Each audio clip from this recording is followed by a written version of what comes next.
What's up, everybody? It's Matt Johnson. We are back with another episode of the Team Building Podcast. We've got a couple of amazing guests with us today. This is going to be a really fun and in-depth episode all about overcoming the pain of expansion, how to hire, train, recruit, onboard, basically how to fill the seats on the bus with the right people, keep them happy, create a great culture so that they stay and really support the vision of what you're building. And we've got, we'll get to the guests in a second. First of all, let's bring in Jeff Cohn, the man I affectionately call the man, the myth, the legend, who's dressed so elegantly for today's. I appreciate, Jeff, that you really take the time to really deck out. Is that a bespoke? Is that a bespoke polo? It is the summer. Okay. It's 92 degrees today, shockingly, in Nebraska.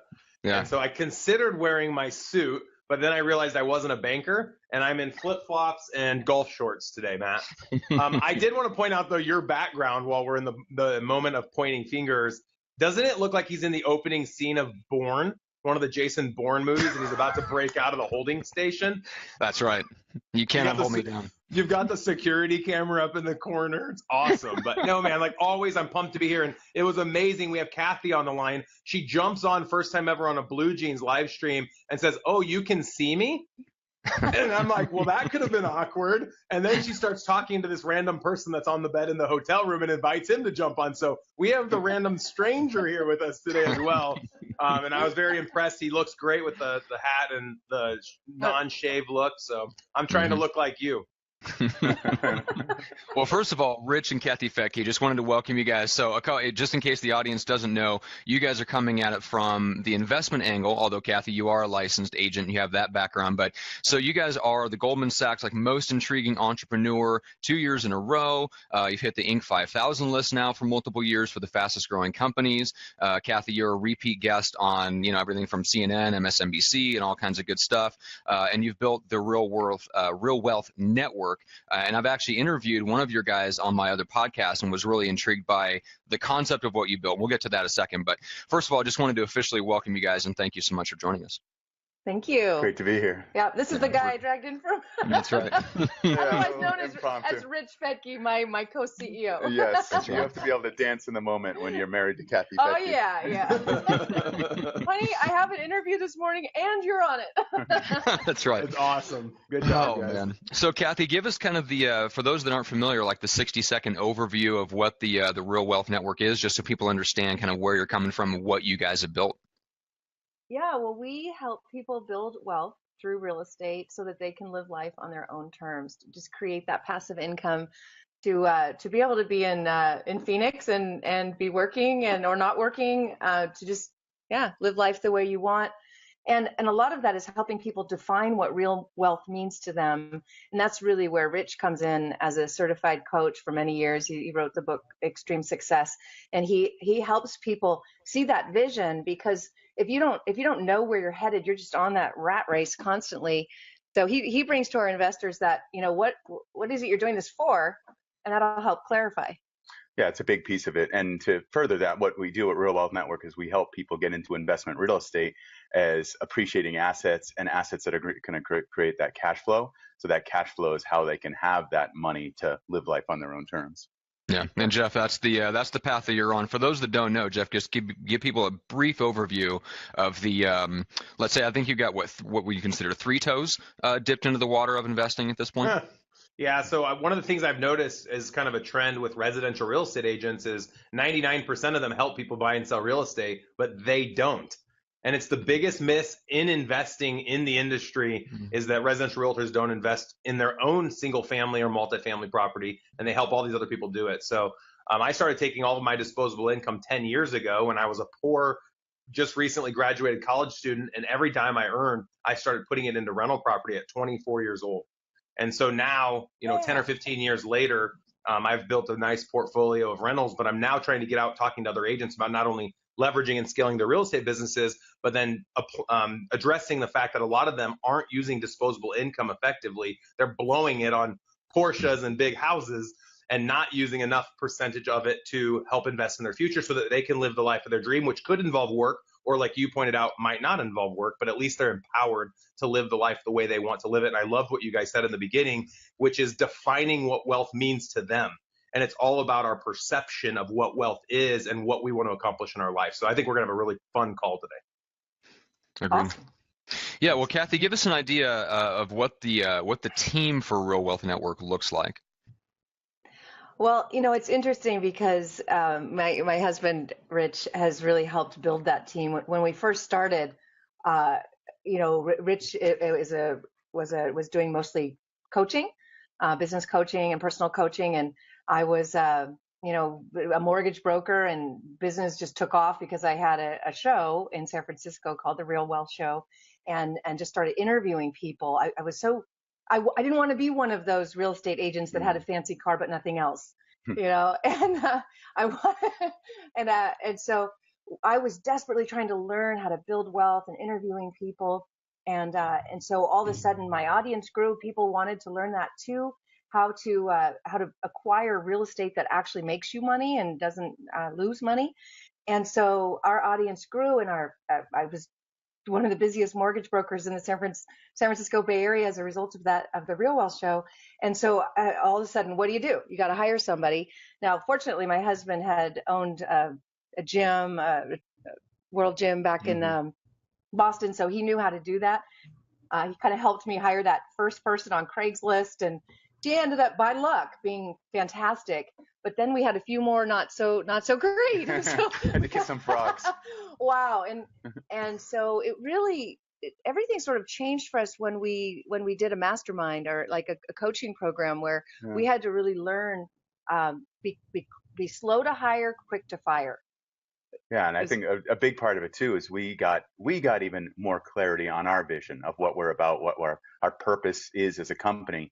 And when we got really crystal clear on the purpose and the vision of where we wanted to be, then we also got clear on our core values. And those core values is what's just really solidified our culture and had our team really work together as a really kind of an inspired team. Because it was like hire to your values. Once you know those core values, it's easier to sit across from somebody and see if they have the same values by the questions that you ask.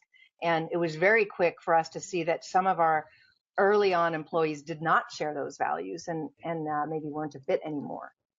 So let me give you guys a quick follow-up that you might be able to help our audience members address. A lot of people listening have probably not established their core values where they've actually written them down. I know a lot of people don't have a mission statement written down, but I know that most people I meet with, especially business professionals, they have an idea of what their values are, what they want to try to represent. What are some tangibles that you could help our audience members with, of things that you can do in that interviewing process to verify that those that we're interviewing actually have those values, or might be a good fit for your culture? I think it's starting first with the founders, with their core values, and getting clear on what are your core values. And we all have the same values. We just rank them in a different order. So there's a different importance. So really sitting down, Kathy and I sat down together and said, what's important to us as people, as business people, as people who care about others, that want to make a difference? And we came up with our core values. Connection was a big one. We love to connect people. We got really clear on that. Obviously, integrity was a big one, and doing the right thing was a huge one for us. Having fun, being silly, working playfully was another one that's important. We didn't want to have our work just be a grind, and being entrepreneurial is another one that came up. So getting clear on those first, I think, as an owner, and getting those written down, and then working together if you have a partner, clarifying it. Or what we did is, once we got clear on those, we brought them to like a 2-hour meeting with our team, and we said, hey, what's important to you in your work and you working with a team? We had this whole value cluster up on a big whiteboard with all the different values. We narrowed it down and we said, okay, this and this are similar, and these 3 are similar, grouped them into those big values and narrowed it down to our top 9 values. So I think it's that process of involving the team, getting their input, and getting agreement. I think that's the first stage in that. One of the challenges we've experienced, I'm sure a lot of people feel the same way, is when you interview someone, they're always putting their best foot forward, and showing you their best side. And then 2 or 3 months later, they start to become the person they actually are and not the person you thought you hired. Yeah. So what are some things that we could do to protect ourselves from falling victim of hiring that wrong person? One of the things we use is Kolbe test. Have you heard of that? KOLBE, Kolbe test. So looking at people's strengths, how they take action, what gets them started. That can bring up truths and it can bring up untruths. We not too long ago hired someone who filled it out. And then when we got to her result, we're like, this says you're really low on quick start. It means you're like a 2, but we're looking for someone who's going to jump in and get things happening. This is the way things operate at Real Wealth Network. Sometimes it's last minute. And all of a sudden she's like, well, I'm not really that. She started to change. So it helped us kind of pierce the veil and see where she may have tried to manipulate or look good. And we got more of the truth out of her. She is really more of a quick start than she thought and we thought, or she was trying to look like. Yeah, she's trying to look more analyst. And so, yeah, and that's that. I've heard that's when you have like a standard set of questions, and the Colby helps kind of standardize that for you.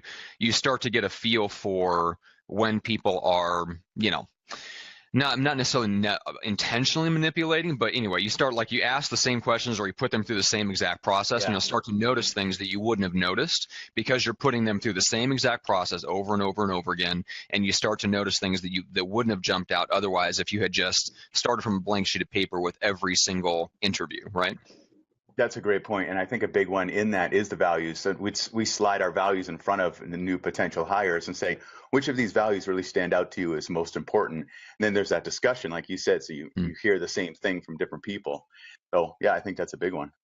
I do want to say that we've had several people just BS their way through those because they knew what the job was and they wanted to be what was needed as opposed to what they are. And it turns out that our very second employee, Maggie, she totally BS through everything, but she still was able to learn so quickly. And she's still with us 9 years later. We got her right out of college. So one of the things that we have learned is that in some cases, well, at least for me, if that person is quality, if they're just a solid person that does fit our values, but they can be trained and learned. And so what I look for a lot of times is really just their heart and their commitment and who they are as a person. And if we find out, wow, we hired this person and they are not right for this position, we'll kind of look and see where else could we put them where they would fit better. We know they just really wanted this job and maybe fudged their way into it. And so that happened with someone recently. We're like, we really like her. This particular position isn't right. So then we found another need, and she's just really killing it on the podcast. Actually, it turns out she never told me, but she loves to edit and produce podcasts. So we're like, I need that. So for me, it really is about who they are, and they can be trained and oftentimes. Yeah, so you're looking less for skill than you are for drive, spark, self-starting, commitment, integrity, things like that. And then the values. Yeah, and the values. And then beyond that, then if they have the skill that already matches up to something, that's like a bonus. Yeah, I mean, of course, if we're hiring a person to vet commercial properties, they need to have the experience.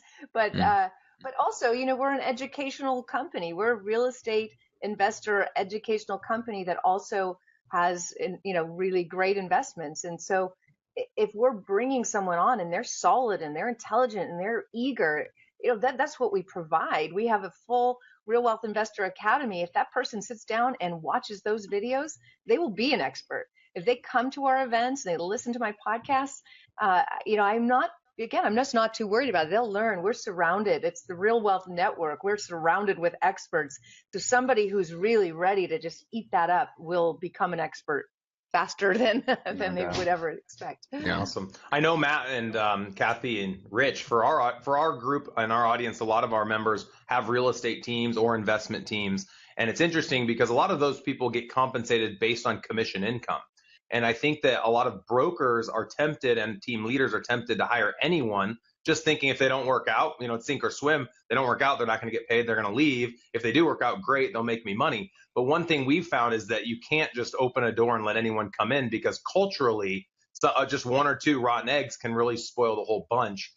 So we've been very intentional, like you have. We do disc assessments. On the Tony Robbins site, they provide that free disc assessment. And we found like which personality traits match the best. But to your exact point, Kathy, we have found that sometimes even if someone comes in at a high SC, which is like your accountant personality, they too can be great salespeople by training and us helping and leading them down that right path. But there's always a seat that they fit in. If you've read The 5 Dysfunctions of a Team with Patrick Lencioni, He talks about making sure you're in that right spot. And it's our job from a leadership standpoint to help place people in the right place. And the right place is where I feel where they are going to be the most successful.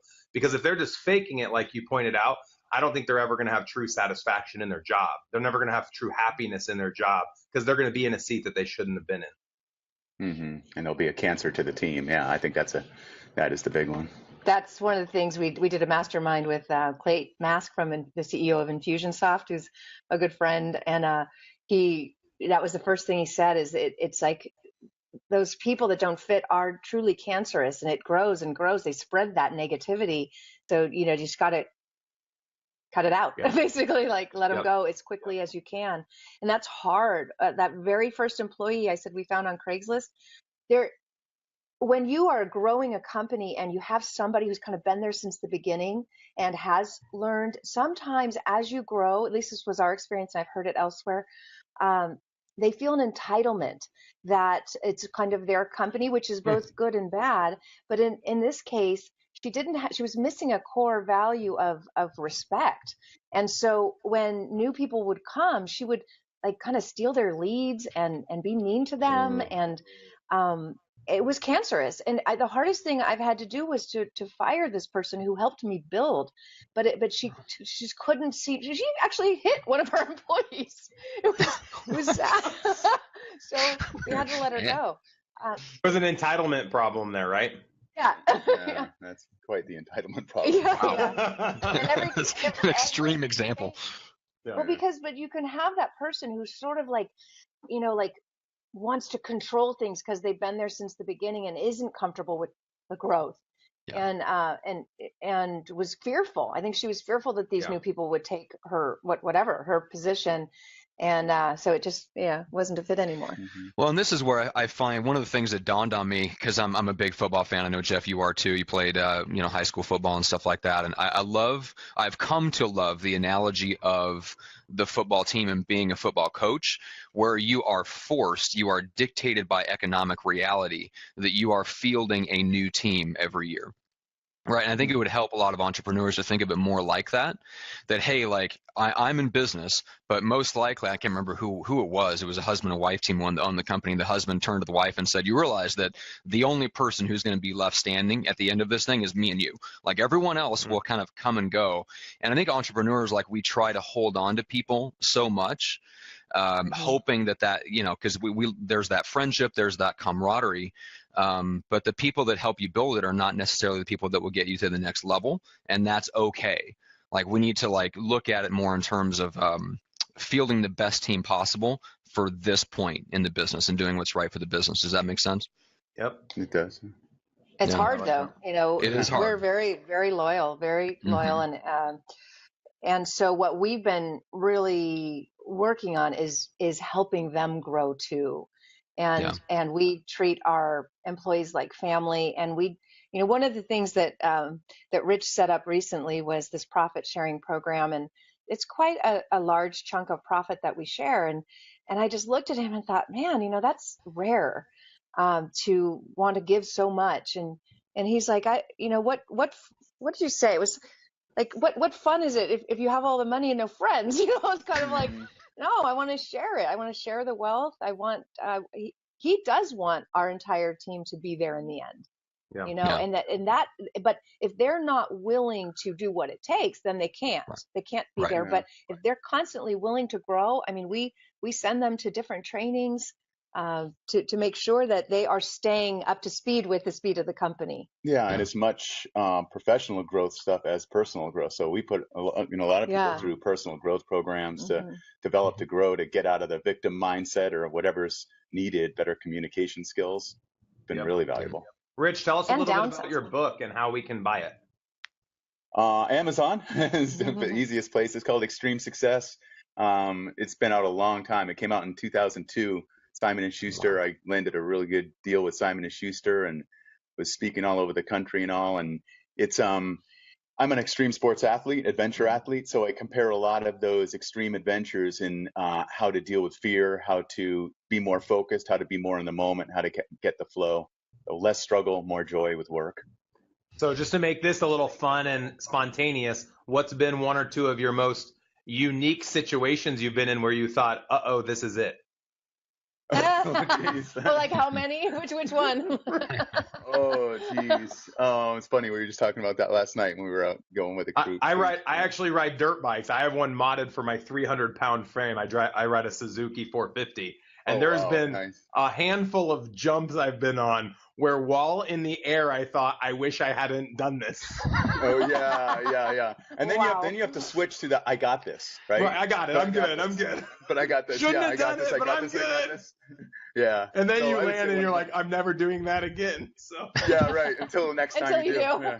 Exactly. Yeah. I mean, one of my big ones we were talking about last night was I was skydiving at a new drop zone. They didn't really go over the landing pattern too well, and I was stupid not to ask more questions. And I went out in my landing pattern and went out over the freeway, which you have to a little bit, not realizing when you go over a freeway, there's this real suck that just pulls the energy down, and the wind or the heat or whatever. And I dropped a lot, couldn't make it over the power lines. And there was these big power lines going across the road. So I had to thread the needle and go under the power lines and thread through the street and under the power lines. With your chute open? Chute open, yeah. Made it through, but went right into like a 4-foot deep swamp. So it was, my body was okay, but my gear was not. No, there's far worse than that. But I would say really another one is a little freckle here and here, which turned out to be melanoma. And he was told by the doctor, this is possibly from extreme sports, but he was told he had 6 months to live in 2000, right when the book came out. He was at the top of his game. He was like the new Tony Robbins. That's how they were billing him. No offense to Tony. And and then he gets this news, and that's one of the things. If there's any life lesson, it's like you can plan and prepare, and he does it all the time. And then life throws you curveballs. Rich, what were your top 3 things you learned from that diagnosis? Now looking back in retrospect, I'm sure that diagnosis changed your life and woke you up. What would you say are your biggest takeaways from that? It did. Good question. I mean, the first one was, thank God that I did wake up because of doing personal development and growing and looking at, writing my obituary before it was time to go. Things like that, exercises we've done, helped me get clear on how I wanted to live. So I remember saying to Kathy, I'm so glad that I didn't work my life away, and I took time to be with our daughters and to spend some time I took every Friday off to go, do something for personal reasons. And so that was a big one. That's awesome. And then how long have you two been together? 20 years married and about 21 years, before they were on years. camera, they gave each other a nice little smooch, and you can tell physically they're up against each other.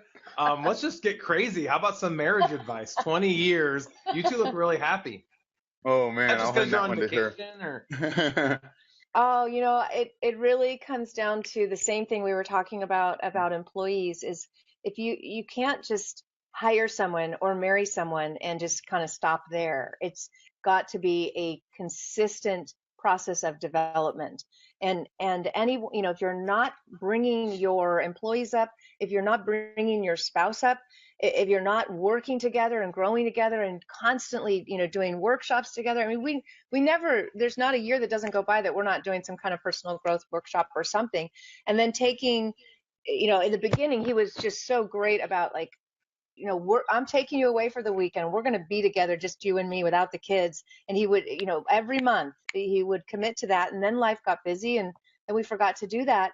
And it was just like, we kind of looked at each other and go, wow, we haven't done that for a while. It was last year. So, we went to marriage counseling. We went to Tantra classes. Like, wow, we got to reconnect because 20 years is a long time. Yeah. And life takes over and our business is completely, it takes a lot of time. And so, you don't have to have problems to go to marriage counseling. It was just like, wow, we never, Yeah. Well, every marriage has their problems too. One of the reasons I'm asking these questions, someone watching this might be like, wow, they've completely lost control of where they're going in this interview.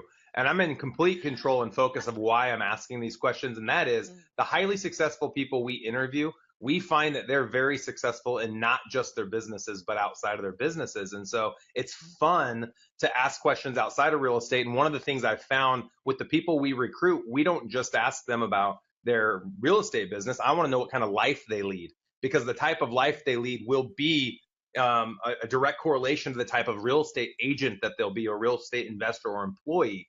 And so to your point, when we work with people that come on board with us, we don't say, hey, how much money do you want to make? We say, what kind of life do you want to live? And back to your wealth point of wealth is all perception. And then our goal is to help them do A, B, C, D to be able to earn the income that they believe they need to earn to live the life that they want to live. And then we hold them accountable on a weekly basis to live that life. Too often people say, next year we'll go to Disneyland. I'm like, just go now. It's like $5,000. Just put it on a credit card and go if that's one of your life goals. And so people oftentimes aren't being intentional about leading and living the life of their dreams. They're just saying, let's make six figures because that's what society tells me I should be making to be successful. And that's a big thing for employees too. Have you read The Dream Manager? That book? Incredible book. Yeah. So we started to implement that. And after I read that book, I'm like, wow, I have this whole coaching background of 15 years of coaching people, and we weren't really doing that with our team. And so after reading that book, I do a monthly call with each of our directors, and we look at, number one, we look at their personal goals, their vision, their dream, where they want to go. That's been transformational with our team. I think that's awesome. One of the things our team does too culturally, and on the lines of the Dream Manager, is a lot of people want to travel, especially living in the Midwest. You guys covered coast to coast. I think you're bookends, right? Boston and San Francisco. And so you've gotten to go a lot of places in the Midwest. A lot of us haven't traveled very often. And one of the things I always dreamed I could have received was a team trip. If I had sold enough real estate, I thought, man, that'd be cool if my broker would pay for me to go on a trip. Well, they never did. But you build your own Disney. And within my organization, we have a different sales incentive every year. And if a person makes that incentive, we travel together. And so then we check one of those bucket list trips off the list together as a family unit. And I like to think of us as a family as well. And who travels? I mean, most people only travel with their family. So when we travel with our team, it endears, each of the agents to each other, and just helps solidify that culture. Amen. We do the same thing, and we'll get a big Airbnb, and everybody stays in the same place, and we're in our pajamas having coffee together, and we it's all awesome. ski together, or we all go surfing together, or do some adventures. Awesome. And we actually stopped doing it, and we had one of our high-level employees who is totally corporate dude, totally East Coast, like get it done.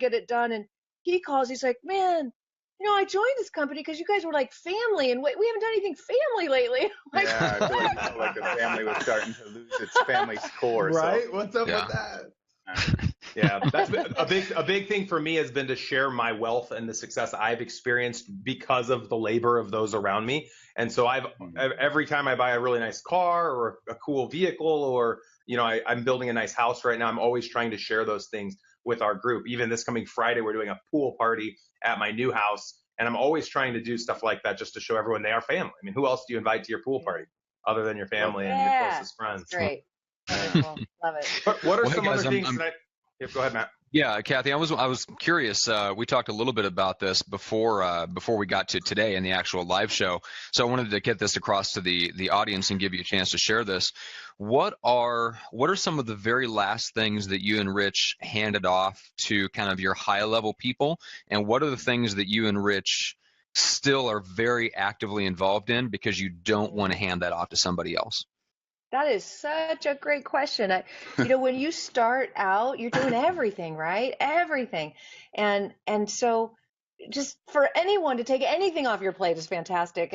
And so in the beginning, it was like, okay, it was me traveling, looking at markets, trying to find properties for people, researching the property management, researching the market cycles, doing the podcasts, the news, the payroll, all of it, the accounting. Well, I'm at home working on a new website, editing the podcast. Oh man, and full-time personal coach, at the time, right. and right. So, so it's been. So the most recent, I guess, if that's what it was Rich had me, again, the growth process was to take strategic coach. And one of the things they talk about is your unique ability. And that is, you've got to know what that is. And it's the thing that you both love to do and you're great at, not something you love to do and aren't great at, or are really great at, but don't love. Get someone else who's great at something and loves it, and have them do that. And so, I love this. I love interviewing. I love being interviewed. I love travel, speaking, writing, negotiating deals, finding deals. It's like, I love all of that. And do I like paperwork and detail? I'm terrible at it. I don't even know how to pay a phone bill. I'm just like a total idiot when it comes to that. And so, and we found someone who loves to do that, who just thinks that numbers and accounting is the best thing on earth. So. Yeah. And I think a big one too for me was I was overseeing a lot of the marketing and the marketing plans and the website and our CRM and everything. And then we hired a consultant, and I was working with him for about a year and a half. He was so good that we said, we want you full time. We want you at Real Wealth Network. We hired him about, I guess it's been almost 4 years now ago. And now he is overseeing a whole department. So anyway, so the lesson in that was that empowering him, whenever he would come to me saying, what do you think I should do here? I would turn it around and say, what do you think you should do? And 80% of the time, it would be the same exact response, something I would do. So empowering him, and now he's got a team that he empowers under him. So I think that's a big part of it.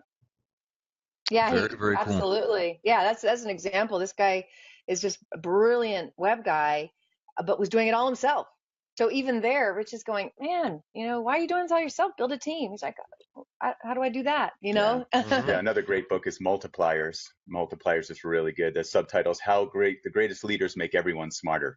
So it's like getting out of your own way and empowering people and not trying to be the micromanager. But it really solidified the lesson for me. One of the big lessons in there is the best leaders have desks that lean away from them. So if you put a marble on the leader's desk, it rolls toward the person on the other side of the desk, which is accountability. So when you drop the accountability, what needs to be done, we often, as business owners, let things roll back to us and say, okay, I'm going to take this on, you take this on.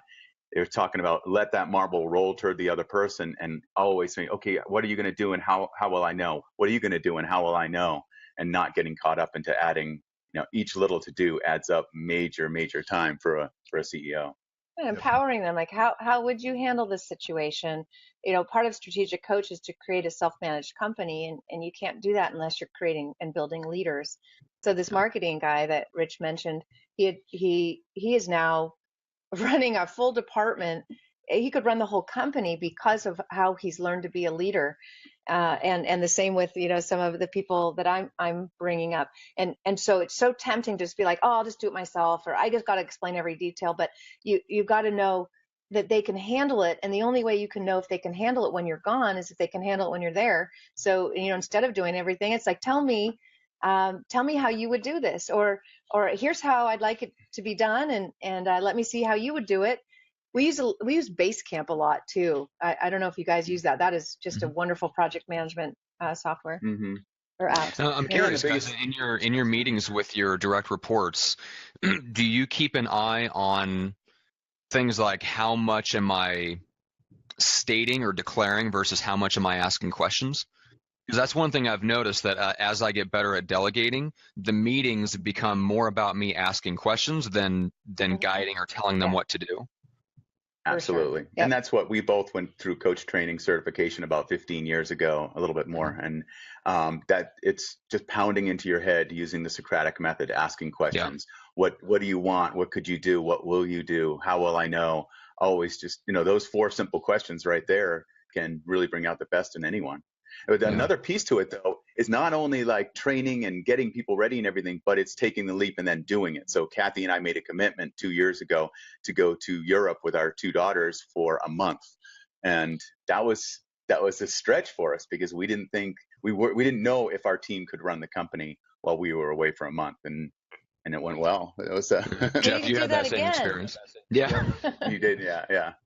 Within 6 months of launching my team in 2011, I wanted to leave for a month to see if my direct reports could run the business without me. And it was a really big turning point in my life because I recognized that it wasn't just me that knew how to sell houses.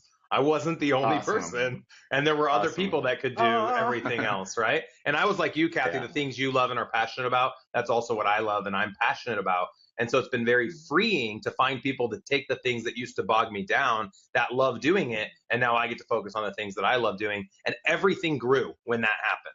So because I was able to Yes. put more time and energy to the things I love, I did that more because I love doing it, and everything has taken off since then. So I totally agree with that. Beautiful. It's awesome. Well, and then that's kind of that dysfunction of nobody can do it as well as I can.